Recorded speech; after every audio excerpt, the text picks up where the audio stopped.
गणेश भगवान शिव और माता पार्वती के पुत्र हैं। वे हिंदू धर्म के प्रमुख देवताओं में से एक हैं। गणेश को बुद्धि, ज्ञान, विद्या और कला का देवता माना जाता है। वे सभी शुभ कार्यों के प्रारंभ में पूजे जाते हैं। गणेश के जन्म की कथा के कई रूप हैं। एक कथा के अनुसार एक बार माता पार्वती ने अपनी सृष्टि का एक रूप बनाने के लिए अपनी चंदन की लेप से एक बालक का निर्माण किया। बालक इतना सुंदर था कि माता पार्वती उसे अपने पास ही रखना चाहती थीं। लेकिन जब शिवजी ने उसे देखा तो उन्हें लगा कि वह पार्वती की सृष्टि है, इसलिए उन्होंने बालक को अपने पास ले लिया। बालक को देखकर पार्वती को बहुत क्रोध आया और उन्होंने शिवजी को बालक को वापस देने से मना कर दिया। इस पर शिवजी और पार्वती में झगड़ा हो गया। झगड़े की आवाज सुनकर देवगण वहां आ गए।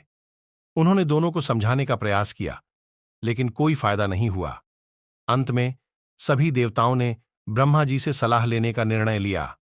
ब्रह्मा जी ने दोनों को समझाया कि बालक का जन्म शिवजी और पार्वती की समान शक्तियों से हुआ है, इसलिए उसे किसी एक के पास नहीं रखा जा सकता। उन्होंने निर्णय दिया कि बालक का नाम गणेश रखा जाएगा और वह दोनों के बीच में रहेगा। गणेश का एक अन्य जन्म भी वर्णित है। इस कथा के अनुसार एक बार देवताओं और असुरों के बीच युद्ध हुआ। युद्ध में असुरों को पराजित करने के लिए देवताओं को एक ऐसे शक्तिशाली योद्धा की आवश्यकता थी जो उन्हें असुरों से बचा सके। तब देवताओं ने भगवान शिव से प्रार्थना की। शिवजी ने अपनी शक्ति से एक बालक का निर्माण किया और उसे गणेश नाम दिया। गणेश ने असुरों को पराजित किया और देवताओं की रक्षा की। गणेश का इतिहास बहुत प्राचीन है। उनके चित्र और मूर्तियां प्राचीन काल से ही मिलती हैं। गणेश की पूजा भारत के अलावा नेपाल, श्रीलंका और इंडोनेशिया जैसे देशों में भी की जाती है। गणेश के प्रतीक और महत्व। गणेश के कई प्रतीक हैं। उनका बड़ा पेट उदारता और संपूर्ण स्वीकार को दर्शाता है। उनका ऊपर उठा हुआ हाथ रक्षा का प्रतीक है।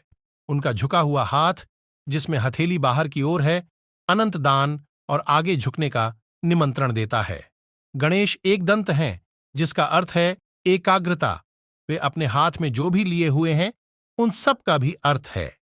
वे अपने एक हाथ में अंकुश लिए हुए हैं, जिसका अर्थ है जागृत होना, और एक हाथ में पाश लिए हुए हैं, जिसका अर्थ है नियंत्रण। गणेश को बुद्धि, ज्ञान, विद्या और कला का देवता माना जाता है। वे सभी शुभ कार्यों के प्रारंभ में पूजे जाते हैं। गणेश को विघ्नहर्ता भी कहा जाता है। इसका अर्थ है कि वे सभी बाधाओं को दूर करते हैं। गणेश उत्सव। गणेश चतुर्थी हिंदुओं का एक प्रमुख त्योहार है। इस दिन गणेश जी का जन्म हुआ था। इस दिन गणेश जी की मूर्ति स्थापित की जाती है और 9 दिनों तक उनकी पूजा की जाती है। 9वें दिन गणेश जी की मूर्ति का विसर्जन किया जाता है।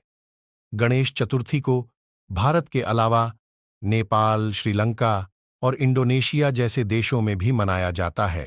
का जन्म हुआ था।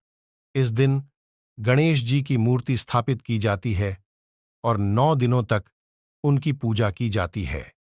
9वें दिन गणेश जी की मूर्ति का विसर्जन किया जाता है। गणेश चतुर्थी को भारत के अलावा नेपाल, श्रीलंका और इंडोनेशिया जैसे देशों में भी मनाया जाता है।